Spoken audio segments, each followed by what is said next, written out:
Shalom Aleichem, we're learning the Sicha of Shmos Daled. If you learned the Sicha already, it's so geschmack. It's not the typical Sicha that we had in Likkut Sicha so far. There are quite a few Sichas like that, more in the earlier Chalakim of Likkut Sichas. But it's geschmack when we have this here. And in order to appreciate the Sicha, you have to understand when it was said.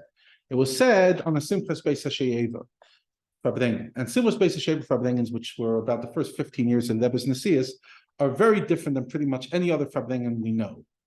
There was a certain style. Why? Because for those years, the Rebbe held a Farbrengen, one of the nights of Chol Hamoed, specifically for Bnei Yeshivas. Many other people would come, but it was specifically for Bnei Yeshivas, not only Lubavitcher Bachtim, and the style was very much the Bachtim. And the Rebbe would often take a concept in Nigla and open it up and explore it in a very geschmacka way. And again, you don't have to take Levi Avtzon's word for it. Either sit down now and learn the Simchas Beis Hashoieiva Tafshin Yud Zayin, or wait for Sukkos, and then you could do it. But what you'll see very clearly is there are no Farbrengens like Simchas Beis Hashoieiva. They stand alone in a certain style, just like Purim Farbrengens have a certain style. Simchas Torah Farbrengens have a certain style. Simchas Beis Hashoieiva has a certain style, which is, again, my Nefesh Habahamis, I would say that's one of the most geschmacka styles there are in the Rebbe's Farbrengens.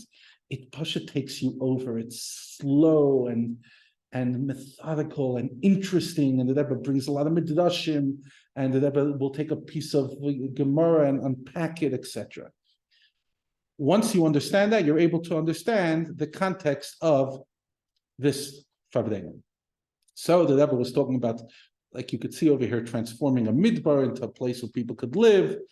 And then the Rebbe talks about this Sicha that we just learned, negating the taina of Parei to Moshe now in the Chulus Iblisechem, and the lesson that those learning in Alish Torah, remember, who's the Rebbe talking to? Yeshiva Bachnim.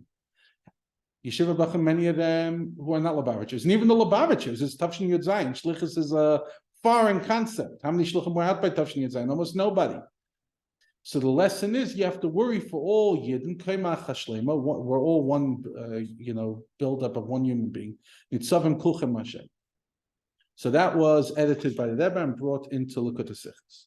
And then the Rebbe finished off and said, and that's the mitzvah sukkah that has something beyond all mitzvahs, that not only your head comes in, not only your heart, your arms, but even your legs, and even your shoes, and even the galoshin, which are on your legs, are totally covered over. And that's similar to Bnei Yisrael,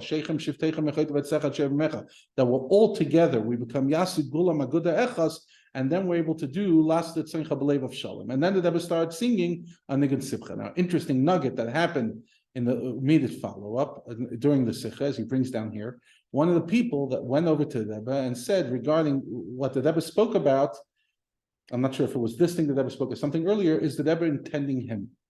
And the Rebbe said the famous story that Tzemach Tzedek, that the Tzemach Tzedek one time said that Ich bin a Kirschner, I make hats.